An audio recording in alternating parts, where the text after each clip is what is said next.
ভিডিওটিতে ক্লিক করার জন্য আপনাদেরকে জানাই অসংখ্য ধন্যবাদ। আপনারা দেখছেন আপনাদের প্রিয় ইউটিউব চ্যানেল এমপ্লয়ার সাপোর্টার। তো ফ্রেন্ডস, সবাই কেমন আছেন? নিশ্চয়ই খুব ভালো আছেন এবং সকলেই চিন্তিত আছেন। ইতিমধ্যেই বড় আপডেট, রাজ্য সরকারি কর্মচারীদের 18% ডিএ বাড়তে পারে। ভাবনা চিন্তা শুরু রাজ্যের কবে মিলবে বকেয়া ডিএ। তো ফ্রেন্ডস, পশ্চিমবঙ্গ রাজ্য সরকারি কর্মচারীদের ডিএ কি তাহলে 18% হতে চলেছে? 14% থেকে আরও কি 4% বৃদ্ধি হতে চলেছে, বা আরও কি 6% বৃদ্ধি হতে চলেছে? বিস্তারিত চলুন দেখে নেওয়া যাক। ভিডিওটি সম্পূর্ণ দেখবেন। চ্যানেলে নতুন হয়ে থাকলে চ্যানেলটিকে সাবস্ক্রাইব করে রাখুন পরবর্তী নতুন আপডেট পাওয়ার জন্য। 18% মহার্ঘ ভাতা বাড়াতে পারে সরকারি কর্মচারীদের, এই নিয়ে কিন্তু ভাবনা চিন্তা শুরু করেছে রাজ্যের সরকার। মহার্ঘ ভাতা নিয়ে কিন্তু রাজ্য সরকারি কর্মচারীদের ভাগ্য চমকাতে পারে। এর কারণ হলো কিন্তু 18% ডিএ বাড়াতে পারে তাদের। কেন্দ্রীয় সরকারি কর্মচারীদের থেকে তাদের প্রাপ্ত ডিএর হার কিন্তু অনেকটাই কম। এরই পাশাপাশি এই নিয়ে কর্মীদের মধ্যে তুমুল অসন্তোষ আছে। আর সেই নিয়ে কিন্তু কর্মীদের মধ্যে তুমুল অসন্তোষ আছে।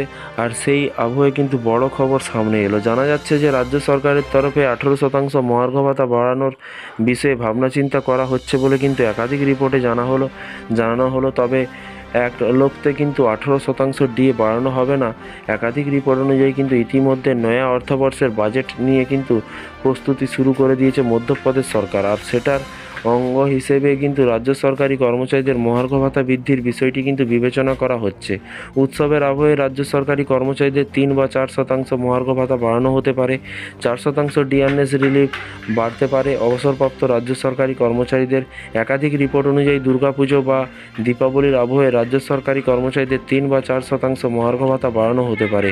2025-26 অর্থবর্ষের মধ্যে রাজ্য সরকারি কর্মচারীদের ডিএ বাড়িয়ে 64% নিয়ে যাওয়ার বিষয়ে কিন্তু ভাবনা চিন্তা করা হচ্ছে। অবসরপ্রাপ্ত রাজ্য সরকারি কর্মচারীদেরও কিন্তু ডিএনএস রিলিফ বাড়িয়ে কিন্তু 68% করা হতে পারে। যদি সত্যি এটা হয় তবে কিন্তু দারুণ খবর হবে সে রাজ্যের সরকারি কর্মচারীদের জন্য। তো ফ্রেন্ডস, এটা কিন্তু মধ্যপ্রদেশ সরকারি কর্মচারীদের কথা বলা হয়েছে। আর পশ্চিমবঙ্গ রাজ্য সরকারি কর্মচারীদের দুর্গাপূজা বা কালী পুজোর আগে যদি কোনো রকম আপডেট আসে অবশ্যই আপনাদেরকে জানানো হবে। তাই চ্যানেলটিকে সাবস্ক্রাইব করে রাখুন পরবর্তী নতুন আপডেট পাওয়ার জন্য। ভালো থাকবেন, সুস্থ থাকবেন এবং নিজের খেয়াল রাখবেন। Thank you.